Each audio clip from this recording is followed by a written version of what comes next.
तो जय श्री कृष्णा, जय श्री राम, जय श्री राधे राधे, जय श्री महाकाल। इस प्रवचन में आपको श्रवण कराएंगे जब भगवान शिव द्वारा अपने क्रोध से वीरभद्र और महाकाली की उत्पत्ति की गई।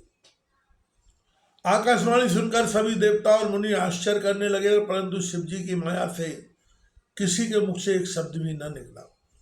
इधर भृगु द्वारा उत्पन्न असुरों ने जब मारकाट आरंभ कर दी तो शिव जी के गढ़ भगवान की शरण में जाकर उन्हें माता सती के शरीर को त्यागना और युद्ध का सब वृतांत कहा।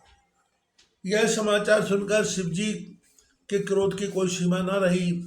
उन्होंने अपनी एक जटा उखाड़ ली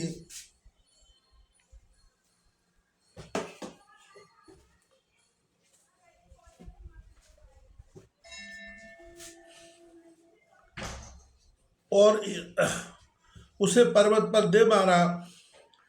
इससे उसके दो टुकड़े हो गए।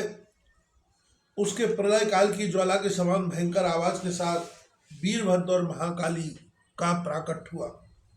वीरभद्र ने हाथ जोड़कर शिव जी को प्रणाम किया और उनसे पूछा, मेरे लिए क्या आज्ञा है? यदि आपकी आज्ञा हो तो मैं क्षण भर में ही समुद्रों को सोख लूं, पर्वतों को भस्म कर डालूं, ब्रह्मांड को भस्म कर दूं या देवताओं और मुनीश्वरों को भस्म कर दूं। तब भगवान शंकर ने वीरभद्र को आशीर्वाद देकर कहा, ब्रह्मा का पुत्र दक्ष एक यज्ञ कर रहा है जो बहुत ही अहंकारी है और मेरा विशेष रूप से विरोधी है। तुम्हें उसके यज्ञ का विध्वंस करना है। उस यज्ञ में शामिल देवता, गंधर्व, यक्ष आदि कोई बचने न पाए। विष्णुदेवा आदि तुम्हारी स्तुति करेंगे, परंतु तुम्हें उन्हें भी मारकर मेरे पास ले आना। दक्ष को तो पत्नी सहित तिलांजलि देकर आना। वीरभद्र शिव जी को प्रणाम करके दक्ष के यज्ञ को विध्वंस करने चल दिए। शिव जी ने वीरभद्र के साथ अनेकों गणों को भेजा।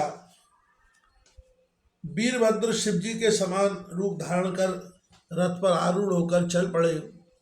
वह एक साथ 100 हाथ लंबा था, उसमें 10,000 सिंह जुटे हुए थे। इसके साथ ही काली, कात्यायनी, ईशानी, चामुंडा, मुंडमर्दिनी, भद्रकाली, भद्रबली और वैष्णवी, इन 9 दुर्गाओं ने भी दक्ष को मारने के लिए अपने गणों के साथ प्रस्थान किया।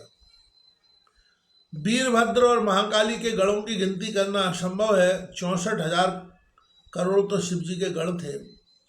उस समय शंख, भेरी, जटाहर आदि के नाना शब्द करके बाजे बजने लगे। उस यात्रा के प्रस्थान में अनेकों प्रकार के शुभ शकुन होने लगे। जब वीरभद्र यज्ञ को नष्ट करने के लिए चले तो दक्ष और वहां आए देवताओं के लिए अपशकुन होने लगे। दक्ष की बाईं आंख, बायां हाथ, बाईं जंगा फड़कने लगी। पृथ्वी पर भूकंप आया तथा दिशाएं मलिन हो गई। सूर्य में काले धब्बे दिखाई देने लगे। बिजली और अग्नि के समान नक्षत्र गिरने लगे। हजारों की संख्या में गीद दक्ष के सिर पर मंडराने लगे। यज्ञ का मंडप गीदों की छाया से ढक गया। गीदड़ भयंकर आवाज करने लगे। सब दिशाओं में अंधकार फैल गया। विष्णु आदि देवता भी भय से कांपने लगे। उस समय आकाशवाणी हुई, हे दक्ष, तू महापापी एवं मूढ़ है, तुझे धिक्कार है। अब तुझे महान दुख उठाने पड़ेंगे। तेरे कारण यहाँ उपस्थित इन देवताओं को भी महान कष्ट सहने पड़ेंगे। इस तरह अपशकुनों से तथा आकाशवाणी के द्वारा भयभीत होकर दक्ष विष्णु जी के पास जाकर उनकी स्तुति करने लगा।